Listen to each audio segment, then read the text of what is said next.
en la situación de prisión preventiva en la que se encuentra. Hòstia, jo estic tancat aquí. Estàs tancat a la presó, sí. Vas estar tancat a la presó, a la Model. Club. Sí. Jordi Soler Tura pateix Alzheimer des de fa 7 anys. Quan el seu fill l'Albert va tenir la certesa que el seu pare tenia buit sobre el seu passat, va decidir que era el moment de recuperar la memòria perduda.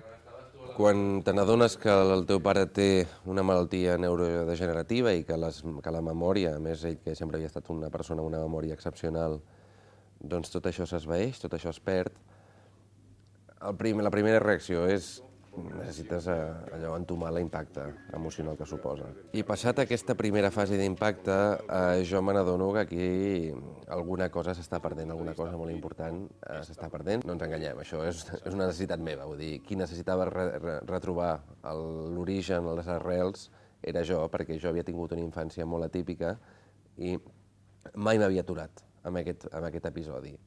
I de cop i volta dic, ostres, és que el que jo vaig viure no era normal i ara necessito explicar-ho, necessito recuperar-ho. Així neix Bucarest, la memòria perduda, que s'estrena aquest divendres al Cinema Alexandra.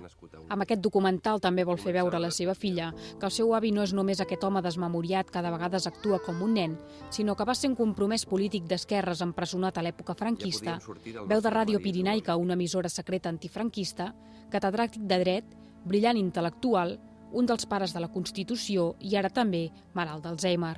Jo quan era petit hi havia moltes coses que em semblaven normals perquè, òbviament, quan les vius de petit són normals, però clar, anar a veure el teu pare a la presó un cop per setmana no era normal. I no poder explicar a ningú on havies nascut encara era més anormal.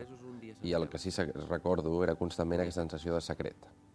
Tot havia de quedar en secret, jo no podia explicar res a ningú i estàs en una edat en què el que busques és definir-te i els nens es passen la vida explicant-s'ho tot. Com es diu el teu fill? El meu fill, és el Jordi i tal. Albert? Sí. Molt bé. I la teva dona, com es diu la teva dona?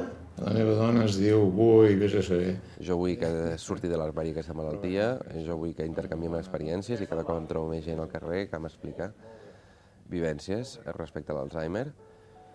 I bé, si no fem aquest esforç de posar en comú tot aquest patiment, perquè possiblement és de les malalties més dures que conec, doncs no arribarem a una solució. Encara mentre es visqui com un drama individual no es trobarà solucions. S'ha de viure com una pandèmia mundial, que és el que és. Quan la malaltia evolucioni, Jordi Soler Tura no sabrà qui és ni quina és la seva història.